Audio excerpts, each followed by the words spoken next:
26 na minuto matapos ang alas 4 ng hapon noong July 16, 1990, habang karamihan sa mga estudyante ay nasa paaralan at ang mga empleyado ay naghahandang umuwi mula sa kanilang mga trabaho. Niyanig ng magnitude 7.8 na lindol ang malaking bahagi ng Luzon. Ang napakalakas na paggalaw at paggunga ng lupa ay tumagal ng 45 seconds, ngunit nag-iwan ito ng malaking pinsala sa mga ari-arian. Mahigit 1,600 katao ang namatay sa pinakamalakas na lindol na tumama sa Pilipinas sa loob ng 14 na taon. Labis na napinsala ang lungsod ng Baguio dahil sa pagguho ng maraming mga gusali at pagkasira ng mga daan at iba pang infrastruktura. Marami sa mga biktima ang natabunan at nadaganan ng mga guho, lalo na sa Baguio at sa lungsod ng Cabanatuan. Pinangangambahan ang naturang lindol ay maulit pa sa kasaysayan o yung tinatawag na The Big One. Ang mga sumunod na lindol sa Mindoro, Negros, Bohol at sa Mindanao noong nakaraang taon ay patikim pa lamang sa mga posibleng mangyari kung tatama ang sunod na biguan. Sa kabila ng malawakang pinsala, ilang istorya ng kabayanihan ang umusbong mula sa guho ng Luzon quake.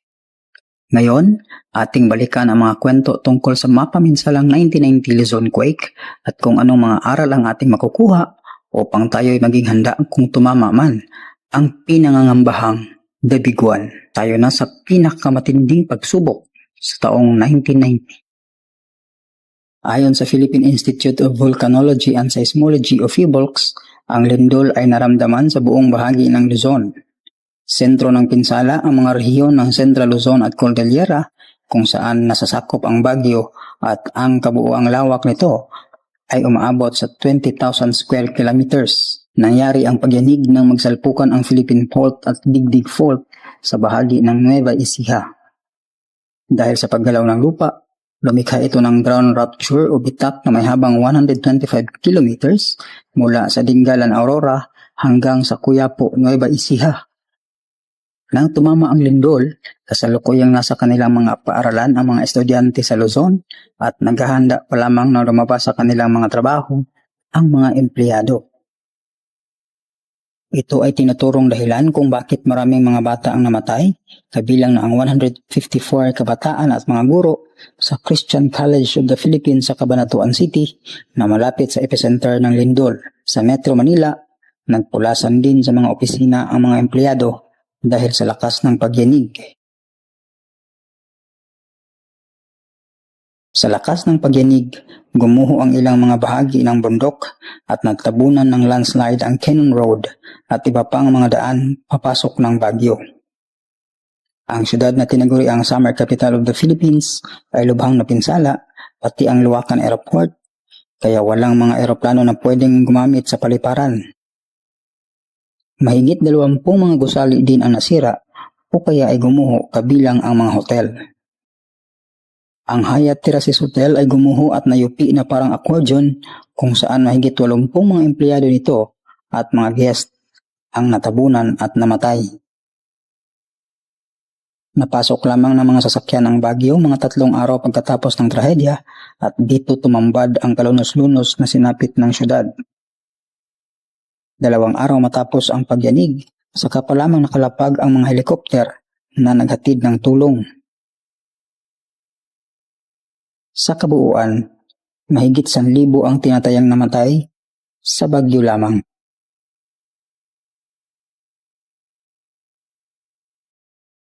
Dahil malapit sa epicenter ang syudad ng Cabanatuan, ay labis din itong napinsala sa lindol. Ang 6 na palapag ng Christian College of the Philippines ay di kinaya ang pagguga ng lupa at ito'y bumagsak. Dahil noon ay oras pa ng klase, maraming mga estudyante at mga guro ang naabutan ng lindol at natrap. Matagumpay ang nakalusot sa unang pagguho ang 20 anyos na estudyante na nakilalang si Ruben Garcia. Nang bumagsak ang bahagi ng paaralan, bumalik si Garcia upang hugutin at iligtas ang ilang mga guro at mag-aaral. 8 katao ang natulungang ilabas ni Garcia sa kanyang 2 beses na pagbalik sa guho.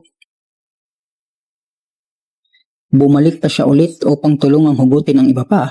Nang biglang yumanig ang lupa dala ng aftershock, ilang oras matapos ang unang paglindol.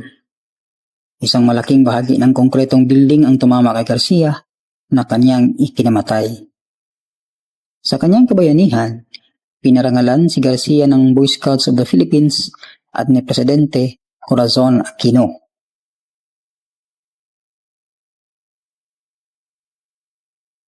Naramdaman ang pinakamalakas na pagyanig sa bahagi ng Nueva Ecija na siyang malapit sa epicenter.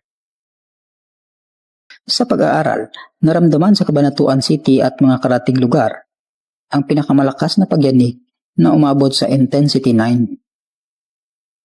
Sa Baguio City naman, umabot ang pagyanig sa intensity 8 na sanhi ng maraming pagguho ng mga istruktura at ng mga landslide sa kahabaan ng Quezon Road. Sa Ilocos at Bicol Region, naitala rin ang maliliit na mga tsunami, ngunit wala namang napinsala. Naramdaman din ang pagyanig sa Metro Manila kung saan 3 ang namatay dahil sa epekto ng lindol. Ayon sa US Geological Survey, ang lindol ay may enerhiya na katumbas ng pagsabog ng 8 milyong tonelada ng dinamita o mahigit 533 na mga Hiroshima nuclear bombs.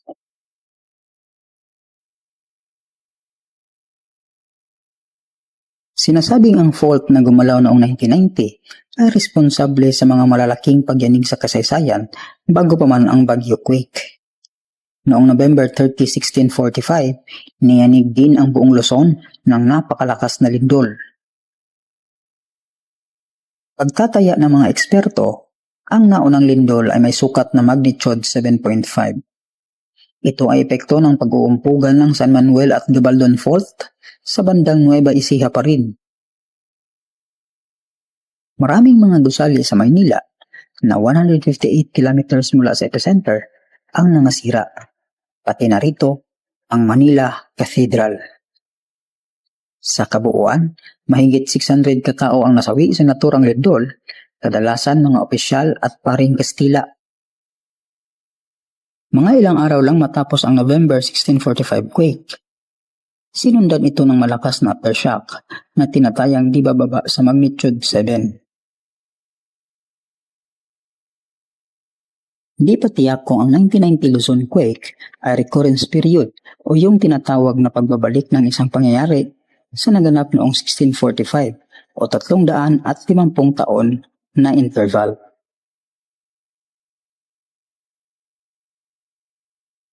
Pahirapan ang rescue operation para iligtas ang mga natrap sa mga gumuhong gusali sa 1990 quake. Dahil naputol ang mga daan at linya ng komunikasyon, hindi kaagad nakapasok ang mga rescuer galing sa Manila at iba pang mga di gaanong apektadong lugar. Tanging unang mga responder ang mga minero sa isang malaking minahan sa Benguet kung saan nasasakop ang bagyo upang dugtungan ang buhay ng mga natrap habang sinisikap silang tulungan, maingat silang hinuhugot at inaalis sa mga guho. May mga nahugot na buhay, ngunit namatay rin dahil di kinaya ang mga sugat na natamo na hindi naman agad nilapatan ng lunas. Sa Hyatt Hotel, marami ang nailigtas sa kabila ng ilang araw na pagkakakulong sa gumuhong bakal at mga semento. Ang asawa ng dating Senador Raul Roco na si Sonia Roco ay nailigtas pagkatapos ng 36 hours. Si Ginang Roco ay dumalo sa isang conference ng USAID nang abutan ng lindol sa Hotel Nevada. Mahigit 20 guest, kabilang ang isang tano na opisyal ng aid agency, ang nasawi sa pagguho ng hotel. Ang mga empleyado ng Hyatt na sila Luis Mallorca at Arnel Calabia ay na-rescue 11 araw pagkatapos ng lindol. Mayroon naman ang hotel na si Pedrito D ay nailigtas matapos ang 2 linggo o 14 na araw.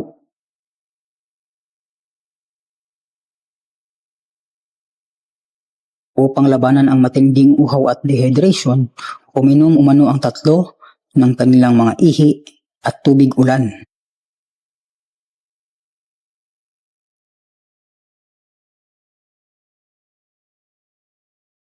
Sa pag-aaral ng US Geological Survey, malaki ang naging epekto ng lindol sa kalikasan. Maliban sa direktang pinsala nito sa mga nasalantang bahagi ng Luzon, ang lakas ng pagyanig ang isa sa mga tinuturong dahilan sa pagsabog ng sumunod na taon ng Mount Pinatubo. Sa pag-aaral ng mga eksperto, lumikha ang lindol ng mga pagguho o landslide sa paligid ng bulkan na matatagpuan sa lalawigan ng Zambales, mga 100 kilometers lamang mula sa epicenter ng 1990 earthquake. Posible daw na sumingaw ang magma at umakyat sa bunganga ng Pinatubo na tulog sa loob ng mahigit 500 taon. Ilang malalakas na aftershock din ang naramdaman malapit sa Pinatubo pagkatapos ng 1990 quake at bago ang pagsabog ng una sa sumunod na taon. Gayunpaman, hindi pa lubos na sigurado ang mga eksperto kung masasabing ang 1990 quake talaga ang pumukaw sa nahimbing na bulkan. Sa pagdaan ng panahon, naging mapagmatsyag tayo sa epekto ng lindol tulad ng nangyari sa Baguio. Regular din ang pagsasagawa ng mga earthquake drill upang tayo'y maging handa sa pagdating ng sunod na biguan. Ano ang mga paraan mo upang maging ligtas sa pagtama ng susunod na malakas na lindol? I-share yan at mag-comment sa baba kung ano pang mga kwento ng mga kalamidad at natural disaster ang nais mong ating pag-usapan dito sa Mantala TV.